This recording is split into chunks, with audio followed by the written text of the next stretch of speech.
A Divina Comédia, Dante Alighieri, Inferno, Canto 31. A mesma língua que primeiro me feriu, tingindo de vermelho as minhas duas faces, agora como um remédio me curava. Costumava-se dizer que a lança de Aquiles, que antes tinha sido de seu pai, primeiro feria e depois restituía a saúde.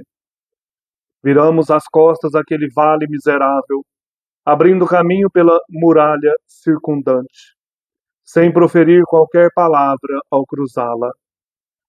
Aqui era menos que noite, menos que dia, e mal conseguia ver o que estava à minha frente, mas ouvi o zunido sonoro de uma trombeta, tão forte que todos os trovões pareceriam fracos.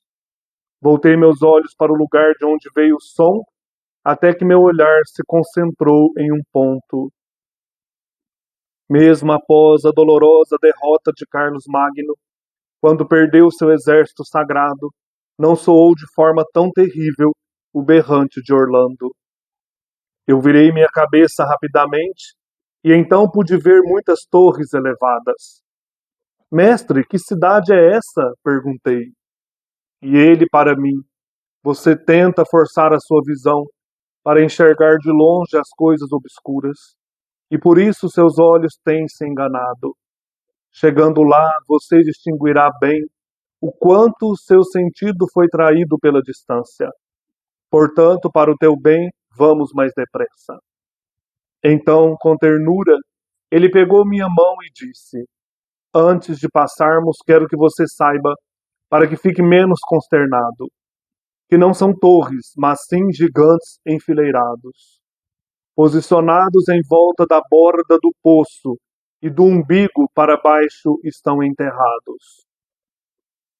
E quando o véu de névoa se dividiu, pouco a pouco foi se esclarecendo a visão de que aquele obscuro vapor antes se escondia.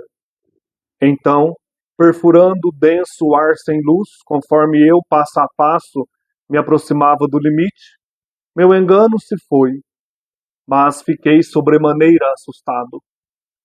Assim como Monteriggioni é coroada com torres que surgem das paredes que a rodeiam, da mesma forma se erguiam circundando o poço.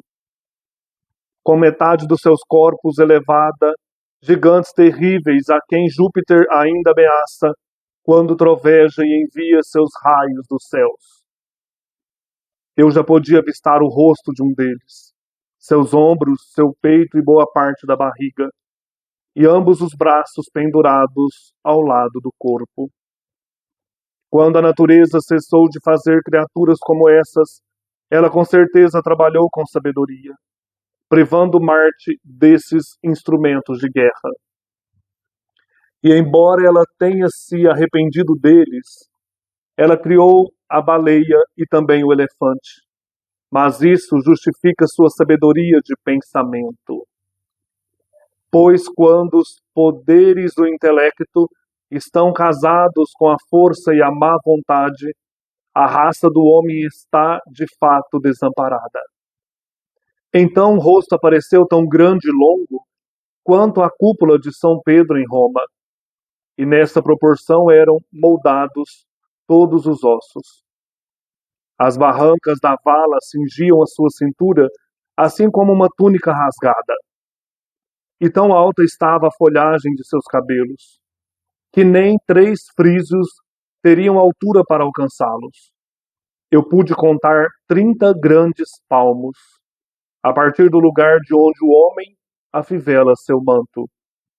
Rafael, Mai, Amek, Zabi, Almi, começou a sair daquela boca bestial, que dificilmente pronunciaria os doces salmos.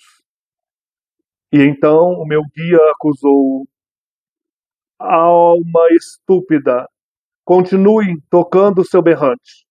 Alivie-se com isso, quando a raiva ou outras paixões saírem do controle. Olhe para o seu pescoço e você encontrará a alça que o mantém firme. E veja, espírito confuso, como ela fica bem no seu peito monstruoso. E então, para mim, ele mesmo é seu próprio acusador, pois esse é Nimrod, cujo pensamento perverso impediu os homens de falarem uma só língua. Vamos deixá-lo, não gastemos nosso discurso em vão, pois as palavras ditas a ele em qualquer idioma, para ele não contém nenhum sentido. Virando à esquerda, aceleramos em nossa jornada, e à distância do voo de uma flecha, encontramos outro maior e mais terrível. Qual artífice o prendeu assim com força, eu não sei dizer. Mas seu braço esquerdo estava amarrado na frente e o direito estava preso às suas costas, com uma corrente que o cingia com firmeza. Do pescoço até a cintura, onde seu corpo podia ser visto, por 5 voltas dessa corrente ele era oprimido.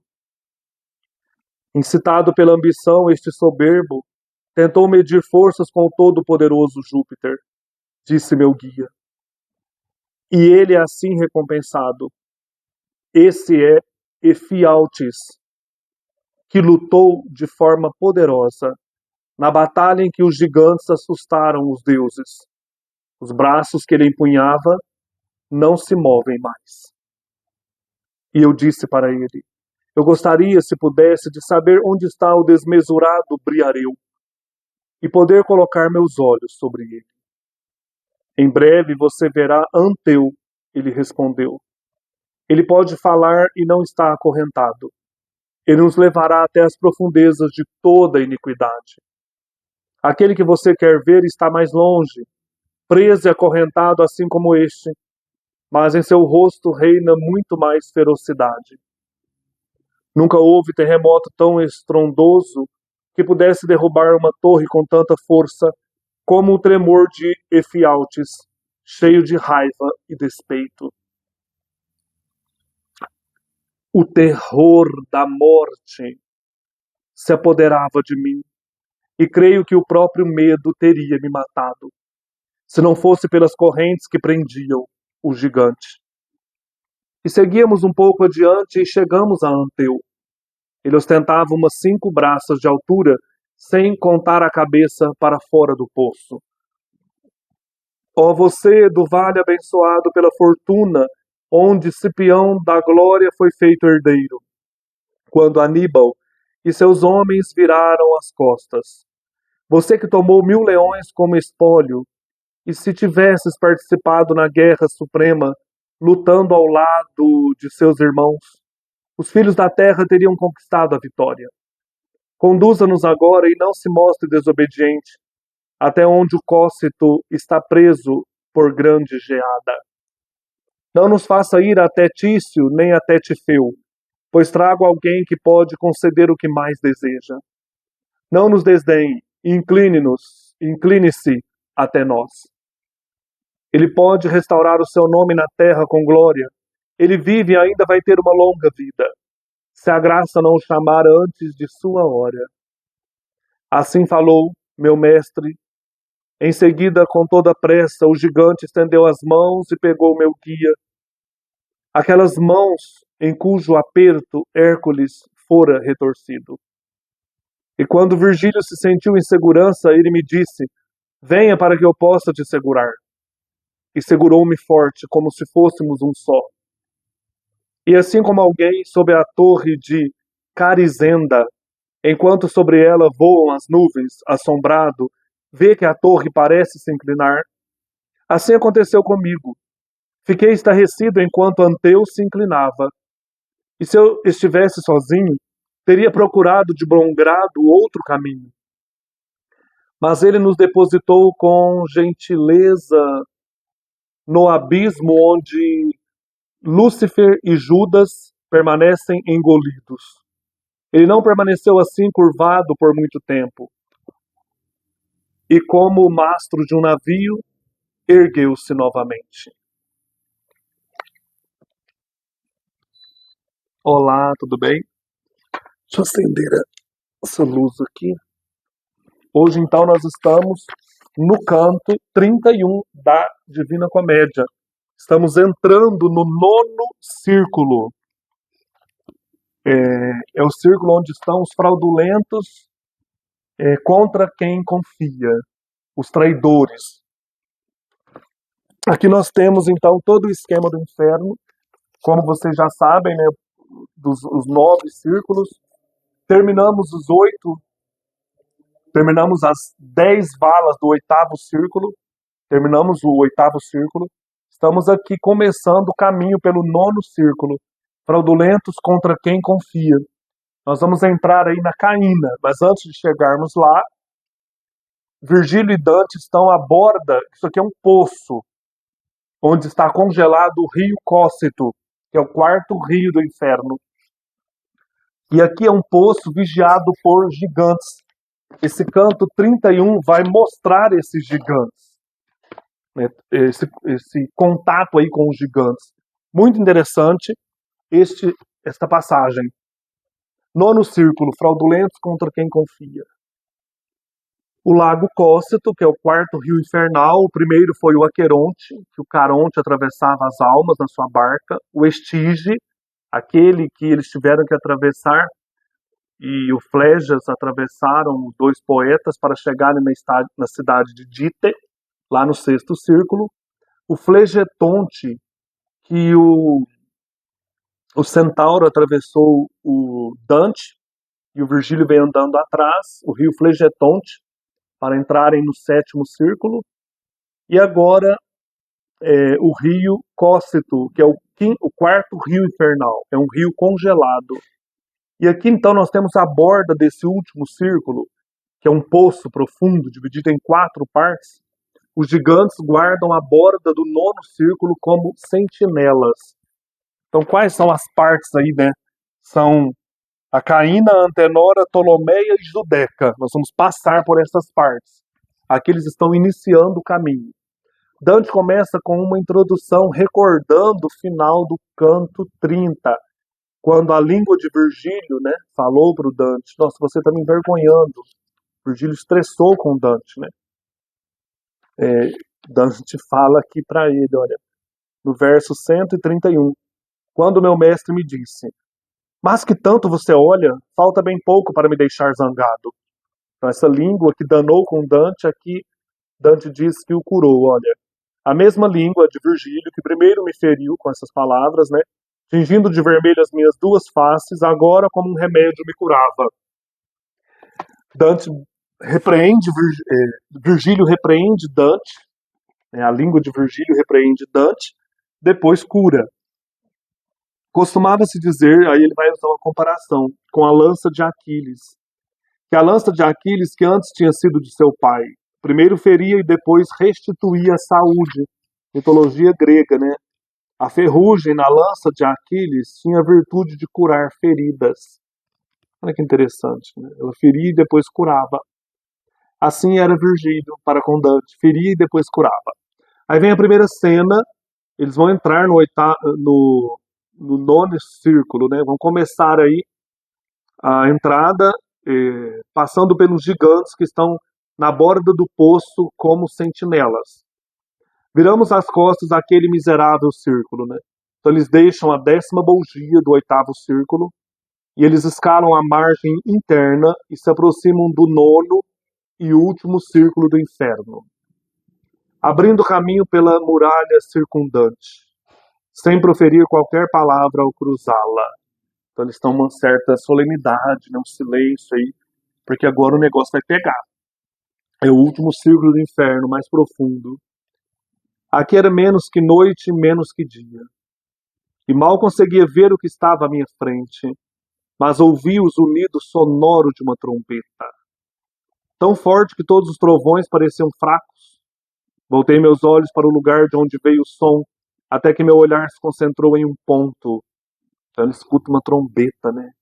E aí a questão da visão, de enxergar, tentar enxergar que lugar é esse, né? Ele vai usar uma comparação, olha, mesmo após a dolorosa derrota de Carlos Magno, quando perdeu seu exército sagrado, não soou de forma tão terrível o berrante de Orlando. É uma epopeia medieval, né? Da saga de Carlos Magno.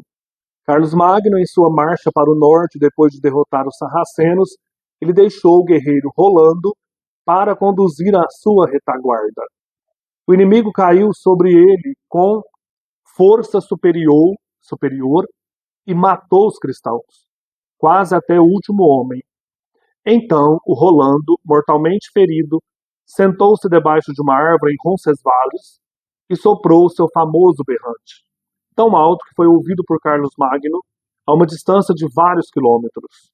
Então existe essa lenda, né, da saga de Carlos Magno e seus cavaleiros, e Dante fala: nem o berrante de Orlando soou tão terrível como o som que eu ouvi dessa trombeta. E virei minha cabeça rapidamente, e então pude ver muitas torres elevadas. Então sempre a visão de Dante é enganando-o. Ele pensa que são torres, né? Na verdade são gigantes. Mestre, que cidade é essa? Perguntei. E ele para mim: você tenta forçar a sua visão, para enxergar de longe as coisas obscuras. E por isso seus olhos têm se enganado. Sempre a questão da visão, do engano de Dante diante desse lugar profundo, né? A visão dele o engana. Chegando lá, você distinguirá bem o quanto seu sentido foi traído pela distância, né? O sentido da visão foi traído, você está bem longe ainda. Portanto, para o teu bem, vamos mais depressa. Então, com ternura, com paciência, né? Ele pegou minha mão, o Virgílio pegou a mão de Dante e disse: antes de passarmos, quero que você saiba, para que fique menos consternado, que não são torres, mas sim gigantes enfileirados, posicionados em volta da borda do poço, e do umbigo para baixo estão enterrados. Então, eles ficam ali, presos, né, na borda deste poço infernal. Aqui o Gustavo Doré fez, né, o Efialtes, e os outros gigantes aqui, eu colori de amarelo o Efialtes, enterrados ali, guardando a beira do poço. E quando o véu de névoa se dividiu, quer dizer, a visão de Dante vai esclareando aos poucos, pouco a pouco foi se esclarecendo a visão, do que aquele obscuro vapor antes escondia. Então, perfurando o denso ar sem luz, conforme eu passo a passo me aproximava do limite, meu engano se foi, o engano da visão. Mas fiquei sobremaneira assustado, né? Como se nós também estivéssemos nos deparando com esses gigantes junto com Dante. Vai usar uma comparação. Assim como Monterigone é coroada com torres que surgem das paredes que a rodeiam, da mesma forma se erguiam circundando o poço. Essa referência aqui a Monteriggione, aqui ele fala Monteriggione, né? É uma cidade perto de Siena, da qual ainda existem amplas ruínas. Não tinha uma fortaleza central, mas 12 torres se erguiam de sua parede circular como pontas de uma tiara. Como as torres se erguiam ao redor de Monteriggione, os gigantes em intervalos regulares se posicionam ao redor do fosso central, como a personificação da força ímpia sobre-humana e do orgulho. Eles representam os carcereiros do último nível do inferno. Então Dante fala como aquela cidade de Monteriggione era coroada com torres a intervalos, assim também eram esses gigantes em torno deste poço. Com metade dos seus corpos elevada, gigantes terríveis, a quem Júpiter ainda ameaça, quando troveja e envia seus raios dos céus. Eu já podia avistar o rosto de um deles, seus ombros, seu peito e boa parte da barriga, e ambos os braços pendurados ao lado do corpo.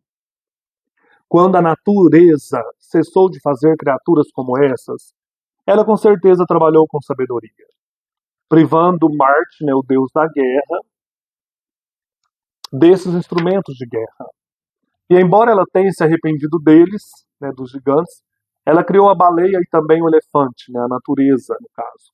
Mas isso justifica sua sabedoria de pensamento. Ele dá uma devagada aqui, né? Pois quando os poderes do intelecto estão casados com a força e a má vontade, a raça do homem está de fato desamparada. Então um rosto apareceu tão grande e longo quanto a cúpula de São Pedro em Roma, e nessa proporção eram moldados todos os ossos. É esse aqui, é o gigante Nimrod, que toca essa trombeta. Ele foi o responsável aí pela confusão das línguas na Torre de Babel, lá no livro do Gênesis. Então aqui ele aparece recebendo os poetas, Dante e Virgílio, tocando essa trombeta, né? Então Dante fala, embora a natureza tenha feito esses gigantes, ela fez também com sabedoria o elefante, criou a baleia, e começa a falar dos poderes do intelecto. Até que eles se aproximam e ele enxerga então o rosto desse gigante Nimrod. E ele fala, tão longo e grande era seu rosto quanto a cúpula de São Pedro em Roma. E aí ele fala que nessa proporção eram moldados todos os seus ossos. Se o rosto do gigante era do tamanho da cúpula da igreja de Roma, ele deveria ter pelo menos 15 metros de altura. Né, esse gigante aqui, um Nimrod. As barrancas da vala cingiam a sua cintura, assim como uma túnica rasgada, né? Parecia uma túnica, aquela barranca ali da vala. E tão alta estava a folhagem de seus cabelos, que nem 3 frísios teriam altura para alcançá-los. Mais uma nota, olha, 3 homens muito altos, como os frísios, como Dante imaginou que fossem os frísios, né? Se ficassem de pé um na cabeça do outro, não atingiriam os cabelos do gigante. Ele era bem alto, né? Eu pude contar 30 grandes palmos a partir do lugar de onde o homem afivela seu manto. Então ele contou 30 palmos da cintura até a cabeça do homem. E aí nós temos uma frase deste gigante. Olha, Rafael Mai Amek Zabi Almi. Essas palavras, assim como a linha de abertura do canto 7, lá do glutão, Papo Satã, Alep, lembram? Desafiaram a engenhosidade de muitos estudiosos. Mas pelo que se segue, fica claro que Dante pretendia que essas palavras, não tivessem sentido. Isso faz parte da punição de Nimrod por ter incitado a construção da Torre de Babel, lá no Gênesis, e causado a confusão de línguas, né? A torre desmorona e causa confusão das línguas. Agora ele não entende ninguém e fala em uma língua que só ele entende. Olha que interessante, é um castigo para o Nimrod. Ele não entende ninguém e ninguém o entende. Porque ele incitou os homens a construir a Torre de Babel. Interessante. Então ele começa a gritar, Rafael Mai Amek Zabi Almi. Começou a sair daquela boca bestial, que dificilmente pronunciaria os doces salmos, a ironia de Dante. O Virgílio fala, e então meu guia acusou, alma estúpida, continue tocando o seu berrante. Alivie-se com isso quando a raiva ou outras paixões saírem do controle. Olhe para o seu pescoço e você encontrará a alça que o mantém firme. E veja, espírito confuso, como ela fica bem no seu peito monstruoso, né? A alça, então, do berrante. E o Gustavo Doré fez isso aqui, né? O colorido de vermelho escuro. Virgílio, então, vai falar para Dante. E então, para mim, ele mesmo é seu próprio acusador, pois esse é Nimrod, cujo pensamento perverso impediu os homens de falarem uma só língua. Deus derruba a torre e os homens falam línguas diferentes a partir daí, né? Vamos deixá-lo, não gastemos nosso discurso em vão, pois as palavras ditas a ele em qualquer idioma, para ele não contêm nenhum sentido. Aí vem a segunda cena, que outros gigantes vão aparecer, o Efialtes, o Briareu, o Anteu, e também falam de Tício e Tifeu, que são essas imagens aqui, né? Essa imagem que também o Doré fez. O Doré fez, né? Gustave Doré. Então Dante continua. Virando à esquerda, aceleramos em nossa jornada e à distância do voo de uma flecha, encontramos outro maior e mais terrível. Qual artífice o prendeu assim com força, eu não sei dizer. Mas seu braço esquerdo estava amarrado na frente e o direito estava preso às suas costas, como uma corrente que o cingia com firmeza. Do pescoço até a cintura, onde seu corpo podia ser visto, por 5 voltas dessa corrente ele era oprimido. Então eles estavam prisioneiros ali no Tártaro. Daqui a pouco a gente vai falar sobre isso, né? Incitado pela ambição, este soberbo tentou medir forças com o todo-poderoso Júpiter, disse meu guia. E ele é assim recompensado, né? Está preso. Esse é Efialtes, que lutou de forma poderosa na batalha em que os gigantes assustaram os deuses. Os braços que ele empunhava não se movem mais. Então aqui o Efialtes é um dos gigantes que lutou na gigantomaquia, a guerra com os deuses, Que aqui, então, o Hesíodo fala, interessantíssimo aqui, né? Eles foram presos ali no Tártaro, estão presos ali. Então, aqui na Teogonia, nós temos o relato dessa batalha, Titanomaquia, a guerra entre os titãs, liderados por Cronos contra os deuses olímpicos, liderados por Zeus, que definiria o domínio do universo. Zeus conseguiu vencer Cronos após resgatar seus irmãos, depois de uma boa luta que durou 10 anos. Aqui é chamado de Júpiter, né? Mas é Zeus na mitologia grega. Na romana é Júpiter. E no finalzinho aqui fala que eles foram presos aí no Tártaro. Aqui, olha. Os insaciáveis de luta, o Coto, o Briareu e o Giges, 300 rochas das fortes mãos lançavam, ininterruptas, e soterraram com projéteis os titãs. E para debaixo da vasta terra enviaram-nos e os ataram com penosos grilhões, vencidos pelos braços, apesar de valorosos. Aqui, olha, tão profundamente na terra quanto está o céu da terra, tanto é, pois, entre a terra até o Tártaro tenebroso.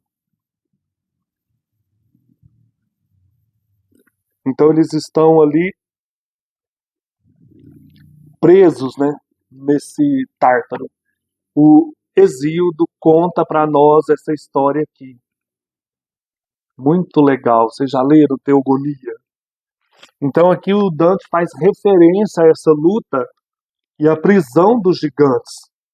Então o Virgílio fala, ó, esse é Efialtes que lutou de forma poderosa na batalha em que os gigantes assustaram os deuses. Os braços que ele empunhava não se movem mais. E eu disse para ele, eu gostaria, se pudesse, de saber onde está o desmesurado Briareu, que é citado lá na Teogonia de Hesíodo, e poder colocar meus olhos sobre ele. Briareu, segundo a mitologia, era um monstro assustador que tinha 100 braços, né? Então também estava preso por ali. Aí o Virgílio desconversa, fala, em breve você verá Anteu. Ele respondeu. Ele pode falar e não está acorrentado, porque não participou da luta, né? Ele nos levará até as profundezas de toda a iniquidade. Aquele que você quer ver está mais longe, o Briareu, preso e acorrentado assim como este, mas em seu rosto reina muito mais ferocidade, né, no rosto de Briareu. É interessante o Virgílio, né, resgatar a mitologia grega misturada com a romana, e trazer para a gente essa questão da titanomaquia ou gigantomaquia, né, a luta entre os gigantes. Foram aprisionados no Tártaro. Então são os seres mitológicos aparecendo novamente aqui, quase no finalzinho do inferno da Divina Comédia. Aí o Dante diz, nunca houve terremoto tão estrondoso que pudesse derrubar uma torre com tanta força, como um tremor de Efialtes cheio de raiva e despeito. O terror da morte se apoderava de mim, e creio que o próprio medo teria me matado, se não fosse pelas correntes que prendiam o gigante. Então eles ficam com muito medo, né? Terceira cena, então, eles vão encontrar esse Anteu, que não estava amarrado, ele não participou da batalha contra os deuses. E seguimos um pouco adiante e chegamos a Anteu. Ele ostentava umas 5 braças de altura, sem contar a cabeça para fora do corpo. Ó você do vale abençoado pela fortuna, onde Cipião da glória foi feito herdeiro, quando Aníbal e seus homens viraram as costas. É interessante, aqui tem uma nota, o vale assombrado pela fortuna. O vale do Bagrada, perto de Útica, é um vale na Itália onde Cipião derrotou Aníbal e ganhou o sobrenome de africano. O gigante Anteu vivia ali, segundo a lenda, comendo carne de leões e morando em uma caverna. Ele era filho da terra e não poderia ser derrotado enquanto estivesse com os pés no chão. Antes de lhe dar um abraço mortal, Hércules precisou levantá-lo. Ele derrota o Anteu. Então o Anteu morou nesse vale da fortuna, o vale abençoado de Bagrada, perto de Útica, na Itália. E o Virgílio faz referência a isso. Aquele vale onde Cipião da glória foi feito herdeiro, né? Quando Aníbal e seus homens viraram as costas. Você que tomou 1.000 leões como espólio, né? Ele comia leões, e se tivesses participado na guerra suprema, na guerra, né, da gigantomaquia ou titanomaquia, a batalha dos gigantes contra os deuses, lutando ao lado de seus irmãos gigantes, né, os filhos da terra teriam conquistado a vitória. Então, se você tivesse participado, então Virgílio elogia Anteu. Os filhos da terra teriam conquistado vitória. Conduza-nos agora e não se mostre desobediente. E o Virgílio pede para ele, né? Até onde o Cócito está preso por grande geada. Então ele elogia, né?